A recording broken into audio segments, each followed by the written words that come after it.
آسمان سے اتارا گیا ایک لذیذ اور معجزاتی غذا۔ یہ کھانا بنی اسرائیل پر کب اور کیوں نازل کیا گیا تھا؟ کیا یہ غذا جنت سے آیا تھا یا زمین پر پیدا ہوا تھا؟ بنی اسرائیل نے ایسی کیا نافرمانی کی تھی کہ اس کا اثر آج تک ہر طرح کے کھانے میں موجود ہے؟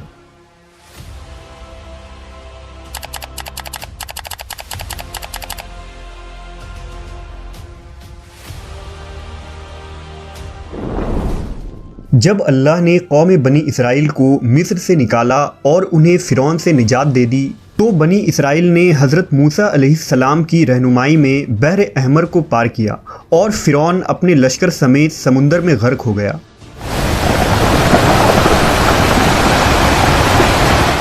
جب حضرت موسیٰ کو کچھ اطمینان نصیب ہو گیا تو اللہ کا حکم ہوا کہ آپ بنی اسرائیل کے اس لشکر کو لے کر ارض مقدس یعنی شام میں داخل ہو جائیں، جس مقدس سرزمین کا وعدہ بنی اسرائیل سے لیا گیا تھا اور جو انہیں عطا کی جانے والی تھی۔ لیکن اس وقت ارض مقدس پر قوم عمالقہ کا قبضہ تھا، جو بدترین کفار تھے اور بہت طاقتور جنگجو اور نہایت ہی ظالم لوگ تھے۔ حضرت موسیٰ علیہ السلام بنی اسرائیل کو ہمراہ لے کر عمالقہ سے جنگ کے لیے روانہ ہوئے، جن کی تعداد 6 لاکھ تھی۔ لیکن جب یہ لوگ ارض مقدس کے قریب پہنچے تو ان کے دل میں خوف طاری ہو گئی اور بزدلی پیدا ہوئی۔ انہوں نے حضرت موسیٰ سے کہا، اس شہر میں جبارین ہیں جو بہت زور آور اور زبردست ہیں، لہٰذا جب تک یہ لوگ اس شہر میں رہیں گے ہم ہرگز وہاں داخل نہ ہوں گے۔ یہاں تک کہ بنی اسرائیل نے حضرت موسیٰ سے یہ کہہ دیا کہ اے موسیٰ، آپ اور آپ کا خدا جا کر اس زبردست قوم سے جنگ کریں، ہم تو یہیں بیٹھے رہیں گے۔ ان کے اس رویے سے حضرت موسیٰ کو بہت صدمہ ہوا، لہٰذا اللہ نے انہیں یہ سزا دی کہ جس وادی میں انہوں نے پڑاؤ ڈالا تھا وہاں 40 سالوں تک وہ بھٹکتے رہے مگر اس میدان سے باہر نہ نکل سکے۔ اس میدان کا نام میدان تیہ تھا، جو 27 میل کے رقبے پر مشتمل تھا۔ روایت ہے کہ بنی اسرائیل کے لوگ سامان اٹھا کر سارا دن چلنے کے بعد رات ایک جگہ پر پہنچتے اور جب صبح ہوتی تو وہ وہیں موجود ہوتے جہاں سے وہ چلے تھے۔ لہٰذا اب بنی اسرائیل اس میدان میں پھنس چکے تھے اور ایک ہفتے میں سب کا سامان ختم ہو گیا تو ساری کی ساری قوم توبہ و استغفار کرنے لگی اور معافیاں مانگنے لگی۔ میدان تیہ میں ہونے والے اس سخت امتحان اور مشکلات کو دیکھ کر حضرت موسیٰ علیہ السلام کو اپنی قوم پر رحم آیا۔ آپ نے اللہ کے بارگاہ میں ان کے لیے دعا کی، لہٰذا اللہ نے بنی اسرائیل کے لیے اس میدان میں بے شمار عطائیں اور نعمتیں نازل فرمائی۔ جب بنی اسرائیل کو پیاس کی شدت محسوس ہوئی تو حضرت موسیٰ نے اللہ کے حکم سے اپنا عصا ایک چٹان پر مارا تو اس چٹان سے بنی اسرائیل کے 12 قبیلے کے لیے 12 چشمے جاری ہو گئے۔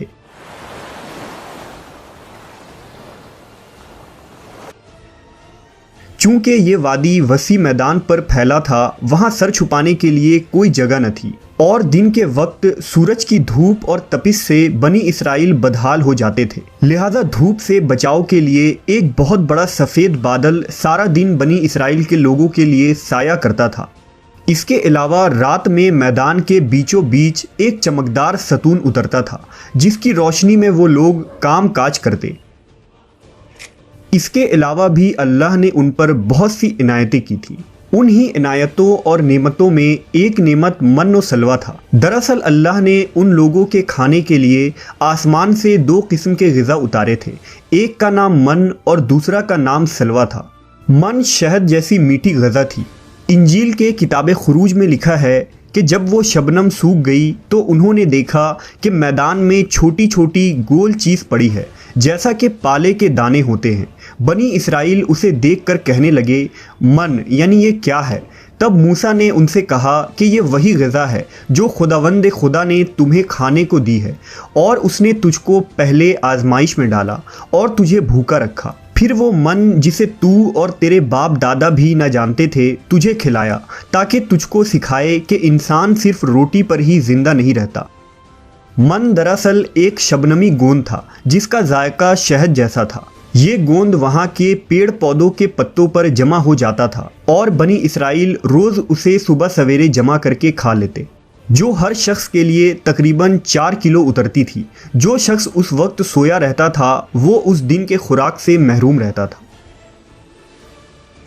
اور سلوا ایک قسم کا پرندہ تھا جسے بٹیر کہتے ہیں۔ جب شام کے وقت جنوب کی طرف سے ہوائیں چلتی تو ان پرندوں کے ہجوم بنی اسرائیل کے خیموں کے قریب آ کر بیٹھ جاتے، لہٰذا وہ لوگ انہیں بآسانی پکڑ لیتے اور بھون کر کھایا کرتے۔ من و سلوا ایسا کھانا تھا جو انتہائی آسانی سے ہضم ہو جاتا تھا، رنگ، خوشبو اور ذائقے میں بے مثال تھا۔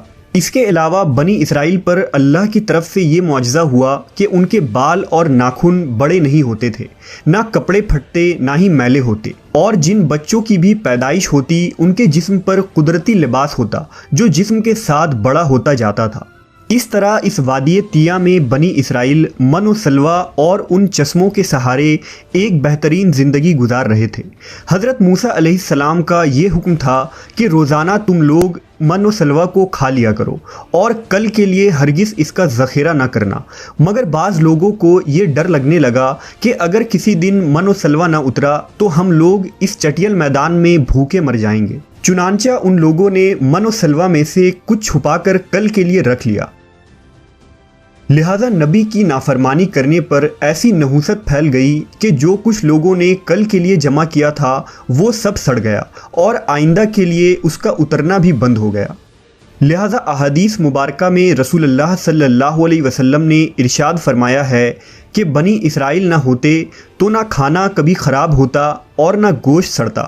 کھانے کا خراب ہونا اور گوشت کا سڑنا اسی تاریخ سے شروع ہوا، ورنہ اس سے پہلے نہ کھانا بگڑتا تھا اور نہ گوشت سڑتا تھا۔ دنیا کے مختلف قوموں اور مذہبوں میں بھی آسمان سے اترنے والے غذاؤں کا ذکر ملتا ہے۔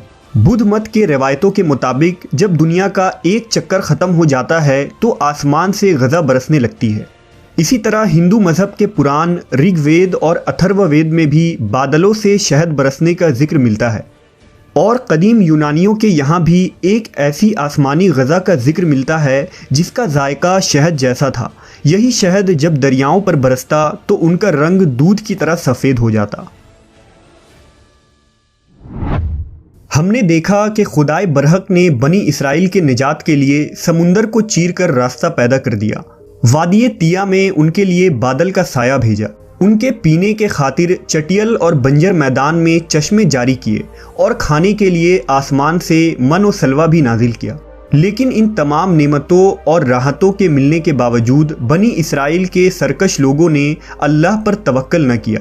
انہوں نے خدا کے معجزات کو اپنے آنکھوں سے دیکھا تھا، لیکن اس کے باوجود انہوں نے کھانے کو اگلے دن کے لیے جمع کرنا شروع کر دیا۔ بالکل اسی طرح جب ہم کسی مصیبت اور پریشانی میں پھنسے ہوتے ہیں تو ہم یہ یاد نہیں رکھ پاتے کہ اللہ نے اس سے پہلے ہمارے لیے کیا کیا اور ہمیں کتنی نعمتیں عطا کی تھی۔ ہم صرف یہ دیکھتے ہیں کہ اس وقت ہم اتنی بڑی مصیبت میں پھنسے ہیں۔ مشکلیں چاہے کتنی ہی بڑی کیوں نہ ہو، یہ یاد رکھنی چاہیے کہ ان مشکلوں سے بھی بڑا ہمارا پروردگار ہے جس کے لیے کچھ بھی ناممکن نہیں۔ اسی طرح رزق کے خاطر ہمیں آنے والے دنوں کی فکر کرنے کی ضرورت نہیں، کیونکہ خداوند پر بھروسہ رکھنے والوں کو وہ غیب سے رزق عطا کرتا ہے۔